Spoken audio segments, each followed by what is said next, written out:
I am Yunus, and this is the story of my rebirth, a journey of faith, despair, and the infinite mercy of God.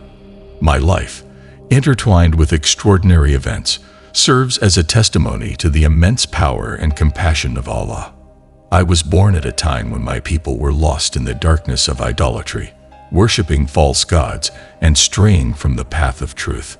From a young age, I felt a deep unease about the practices of my people. I spent entire nights reflecting on the purpose of our existence and the ultimate truth of God. It was in the midst of this search that Allah revealed to me my destiny, to be His messenger to guide my people toward the light of truth. With a heart full of determination and hope, I undertook this sacred task. But what I encountered was a wall of indifference and rejection. "O my people," I cried out, "abandon these lifeless idols and turn your hearts to Allah, the One, the Merciful. If you persist on this path of error, fear divine punishment." However, my warnings and pleas fell on deaf ears.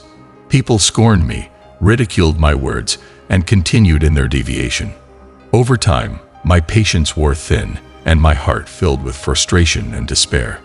In a moment of anger and desperation, I made a decision that would change my life forever: to abandon my mission and my people without awaiting Allah's command. As a messenger of Allah, my mission was clear: to warn my people of the divine punishment that awaited them if they persisted in their idolatry. Day after day, I stood in public places, calling on the people to abandon their erroneous practices and turn to the worship of the one true God. "O my people," I proclaimed vehemently, "you are worshiping stones and statues that neither see, nor hear, nor can benefit you. Turn your hearts towards Allah, who is merciful and compassionate. Do not ignore this call to truth and righteousness." However, my community's response was a mixture of indifference and hostility. My words were scorned, seen as a threat to their entrenched traditions and beliefs. The leaders and elders of the community mocked my warnings, urging others to ignore me. "What wisdom can Yunus bring that we do not already know?" They jeered. "We will not forsake the traditions of our ancestors for the words of one man." Day after day, I faced their rejection and scorn. Every attempt to guide them toward the truth was rebuffed, and my heart was filled with deep sadness and frustration. I began to question myself. Was I wrong to expect their change? Was it misguided to pin my hopes on them? Finally, overwhelmed by the weight of disappointment and anger, I made the most impulsive decision of my life: to abandon my mission. In an act of frustration, and without waiting for Allah's guidance, I decided to leave my people to their own devices. If they do not wish to be saved, I thought, then let them face the consequences of their actions.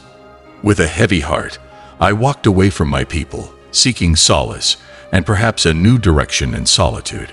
However, I did not know that this decision would lead me to an experience that would transform my life and strengthen my faith in ways I never imagined.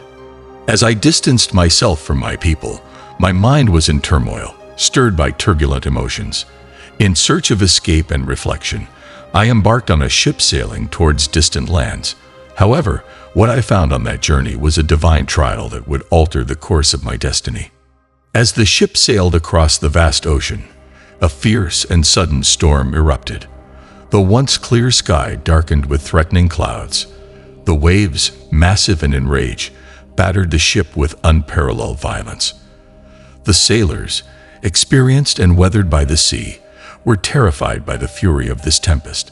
It was evident that this was no ordinary storm, but a manifestation of something much deeper.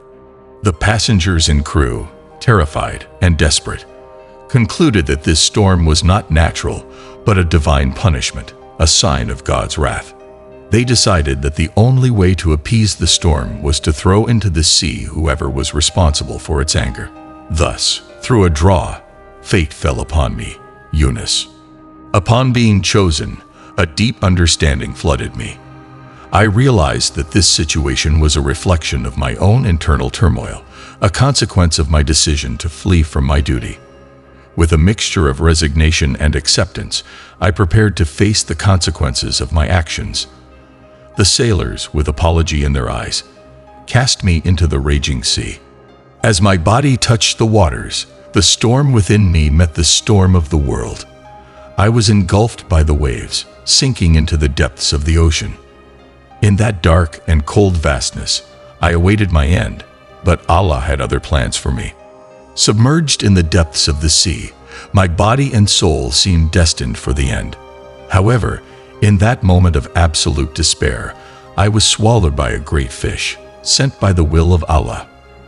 Enclosed in the darkness of the fish's belly, I found myself in a place beyond time and physical reality, a place that mirrored the dark state of my soul.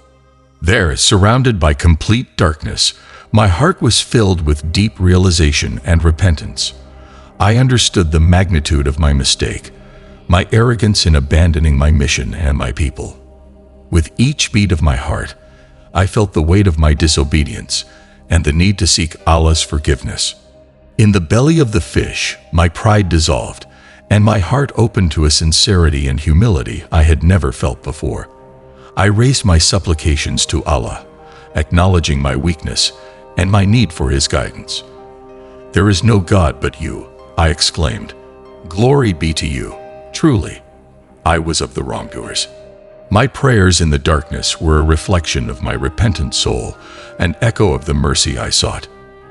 In that confinement, I realized the immensity of Allah's mercy, understanding that even in the darkest moments, His light could reach me. Inside the fish, I experienced a profound transformation.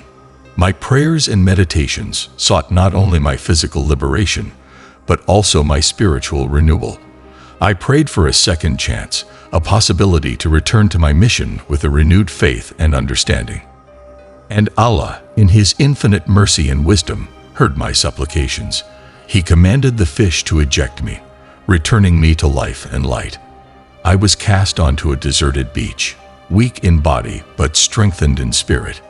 As I lay in the sand, catching my breath, I knew that I had been granted a fresh start, an opportunity to amend my mistakes and fulfill my duty as a messenger of Allah. Expelled from the fish's belly, I lay on the shore, exhausted but deeply grateful. Allah's mercy had been my salvation, not only from the depths of the sea, but also from the depths of my own despair and error.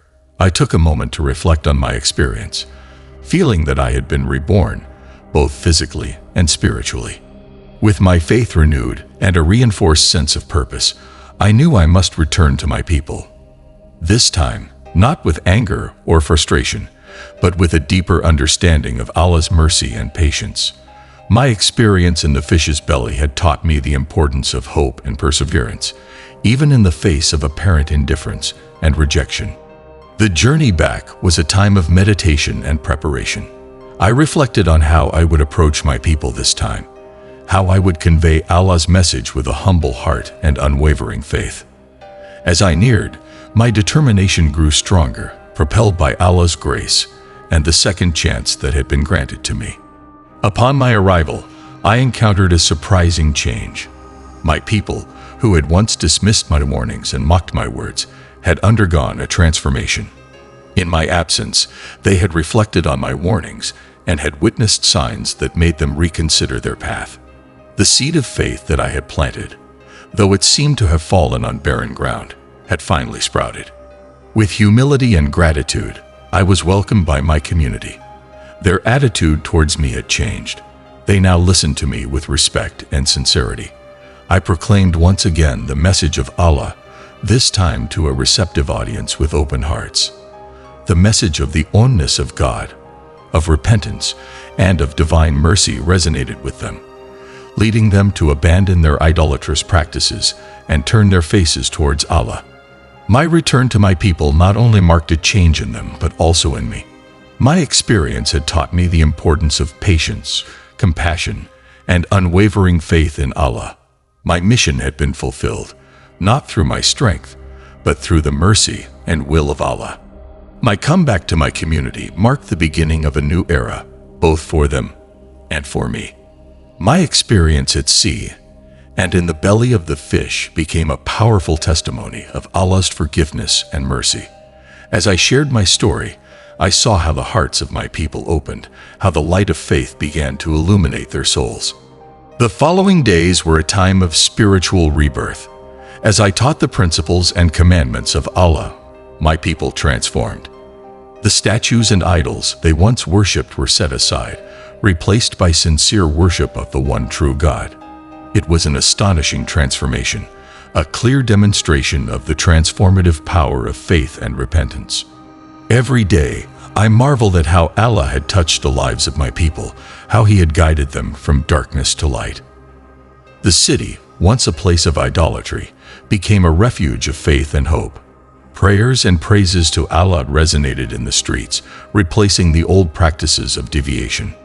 My heart was filled with immense gratitude towards Allah. He had granted me the patience and perseverance to overcome trials, and had blessed my people with guidance to the truth. The transformation of my community was not just a testament to my mission, but a living proof of Allah's mercy and love. The story of my rebirth and that of my people became a source of inspiration and teaching. It demonstrated that no matter how far one may have strayed, there is always a path back to Allah. That Allah's mercy is limitless and is always available to those who sincerely seek His forgiveness. Reflecting on my journey, I understood that my experience in the belly of the fish was a disguised blessing. It was a purification and a necessary spiritual awakening, both for me and for my people. Allah, in His infinite wisdom, had planned every step of my journey, guiding me not only towards personal redemption, but also towards fulfilling my mission as His messenger. I acknowledge that every moment of despair and every trial was part of a divine design, a path towards a deeper understanding of Allah's mercy and love. My story, the echo of mercy and my rebirth, is not just a personal narrative, but a universal message of hope, faith, and redemption.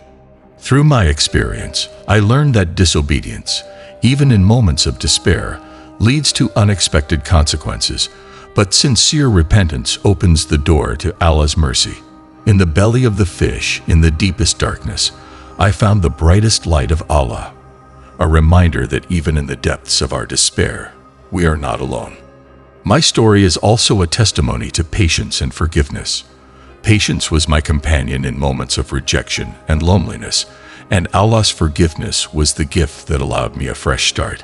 It teaches that no matter how great our mistake, the door of repentance is always open. To those who hear my story, I say, never lose hope in Allah's mercy. No matter the challenges you face or the mistakes you have made, there is always a path to forgiveness and redemption. Allah is the most compassionate and merciful, always willing to accept the repentant. May my experience serve as a reminder that true faith requires trust and submission to Allah's will, even when we do not fully understand His plan. In moments of trial, let us remember that Allah is with us, guiding us towards a greater purpose. My name is Yunus, and my story is an echo of divine mercy, a tale of how even a prophet can fall into error, but with sincere repentance and the grace of Allah, can be guided back to the light. May this narrative inspire all to always seek the path of Allah, filled with mercy, love, and light.